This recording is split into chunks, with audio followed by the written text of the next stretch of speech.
I got my head out the sunroof. I'm blasting my favorite tunes. I only got one thing on my mind. Enclosure. First we have to lay the brick. Next we slide the wood in place. Wow, it's looking great so far. I'll need some help from my assistant with this next part. It's time to decorate and add the misters to keep me cool as a cucumber. I've really outdone myself this time. I wonder what's edible in this place. I'm not that. Can someone tell me where the snacks are? Come back for part 2 where we build the top screen.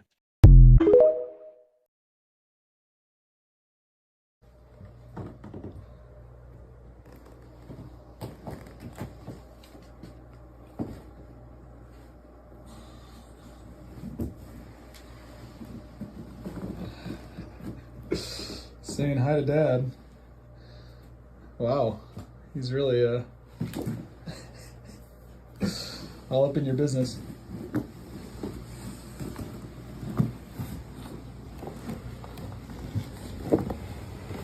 So what I'll do is I'll pick him up. I want y'all to meet I want y'all to meet EJ. I stole him from my sister, and he a little bit I'm just leaving him on the floor. Okay, this EJ, and he a little bit suicidal. I stole him from my sister, and I don't know if he be running from me. Why he move so fast? Slow down. EJ, where you going? Yeah, I lost him in the car earlier. And EJ, say hey to TikTok. Tell them, look at him.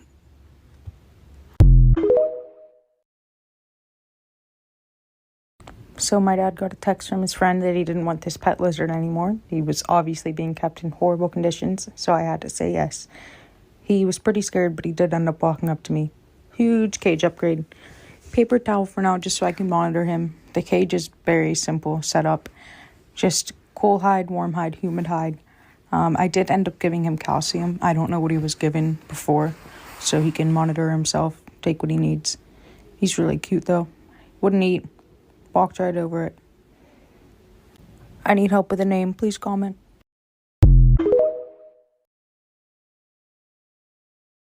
I 3D printed a dumpster for Sandy Star, my Kenyan sand boa, and turns out she absolutely loves it.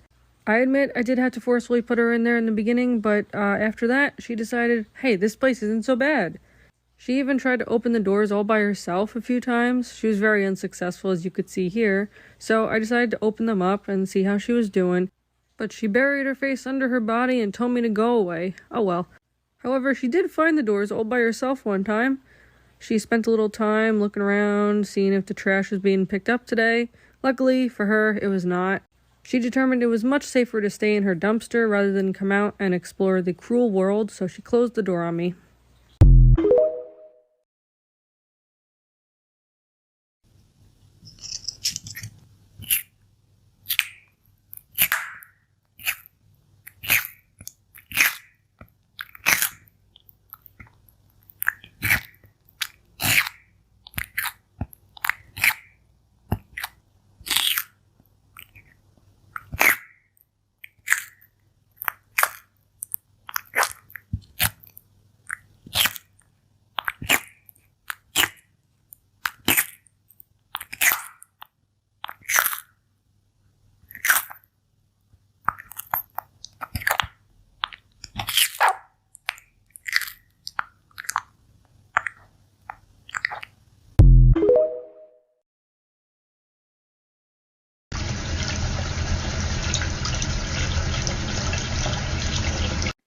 It's that time where I make a video telling you don't do this and explaining why. I make one of these every a couple of months because they always pop off and they get 5 million views, and then my measly little video who tells you don't do this will get 2,000 views. Besides the point, I'm gonna teach you. So while this looks super cute, I totally get it. I love chameleons, baby chameleons even. I understand. However, what is actually happening is that chameleon is trying to grab onto the water and can't. That is then causing severe stress. Imagine if you were this is the analogy I always use. You were in a well or a pit or something like that, and someone hands you a rope and then like pulls it away from you, like how stressful and frustrating is that, especially if you're trying to get away because you're feeling stressed or threatened, like bad. Hi, big fella. How you doing, buddy? So a lot of people see videos like that and they're like, oh, well, it's because he knows you. And yes, he does know me. He knows who I am. He knows who George is. George is on the camera right now. He knows who each of us are and that we are not the same person. And so he'll treat each one of us differently based on the fact that he does know us.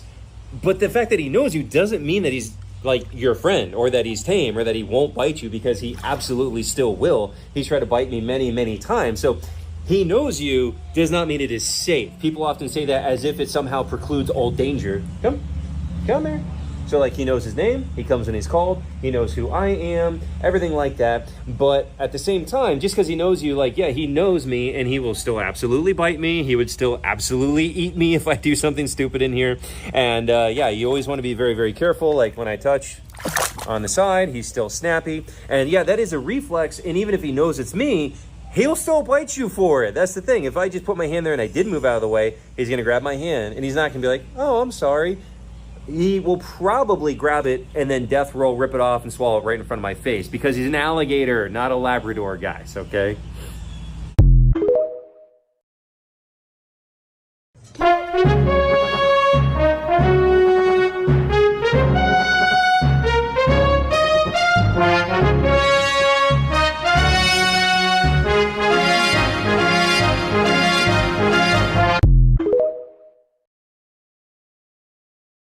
Isn't it amazing? Yeah, I just gotta be honest, I don't know what the big deal is. Get out.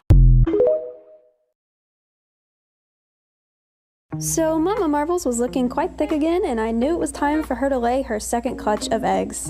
And even though Mothra is such a great dad and he's very good at protecting her and making sure no one bothers his wife during this time, I did have to take him out so that Mama Marbles could continue excavating and finding the perfect spot for her eggs. And just like last time, she dug for probably a good solid week and had to have privacy before she finally did lay those eggs.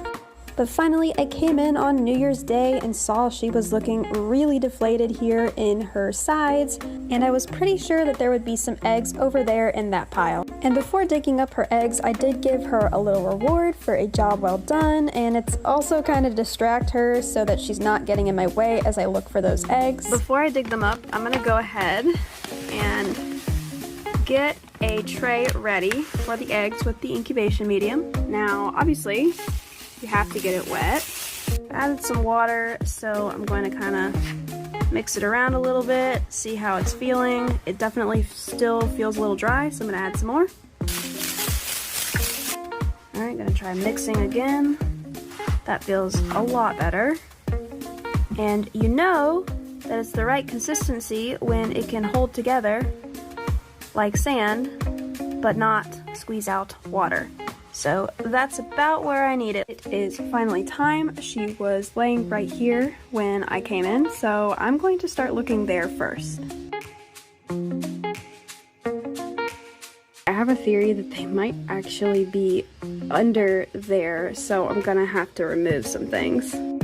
I didn't end up finding them there, and I don't know why I didn't think of this before, but my terrariums are stacked, and I looked right under, and I could exactly see where those eggs were, so I knew where to dig now, and I was very careful until I found the first egg. And just like last time, it is your chance to guess how many eggs you think she laid. It could be more, it could be less. Alright, there were 19 eggs this time. That's 2 more than last time, which is insane. I haven't looked at them all closely yet, but I think every single one of them is probably fertile. So I'm gonna go ahead and move them into the vermiculite, and then I'll show you.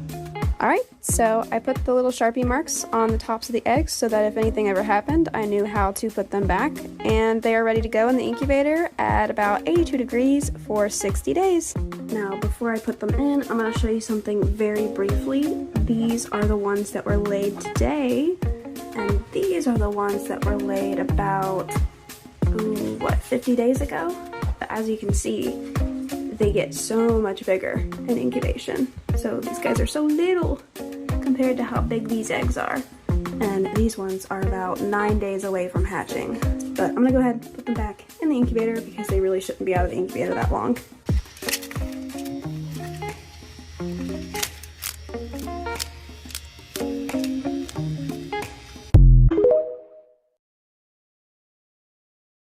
What are you doing, Dad? Nose pluck. I don't want to, it looks painful. It's only painful if it's not ready, as if I'm still in there unable to wiggle out. Hen, that was not bad at all. Removing shed near Sherazard's eye. I got my head out the sun. Thank you, Dad. Lottie has decided to remove shed off her face.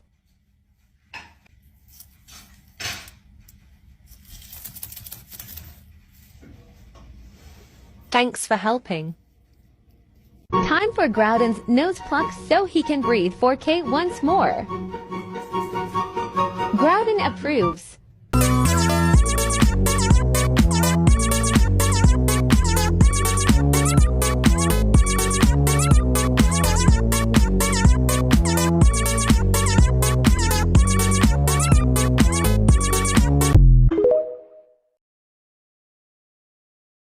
These are some of the slowest moving and fastest moving snakes that live in my moderate sized home. Gaboon and rhino vipers do this really weird thing where they move like a caterpillar or inchworm. This adult gaboon viper here is doing it as well. They do this throughout their entire lives, and they look extremely silly while doing so. It's also worth noting that they're very buoyant boys, so they can swim very well as well. There's no escape. Sand vipers are quite possibly the slowest of all snakes in the world. And I'm not just talking physically. I mean, look at that head. There's not a lot going on in there. Boomslings, on the other hand, are some of the fastest snakes on the planet. Just look at this guy go. Isn't that absolutely incredible? They're also not a snake that you should be trifling with, as they're the most toxic venomous snake on the entire continent of Africa, even up there with the black mamba. And that's not all. Their venom is extremely hemorrhagic, so you'll bleed profusely if you get bit.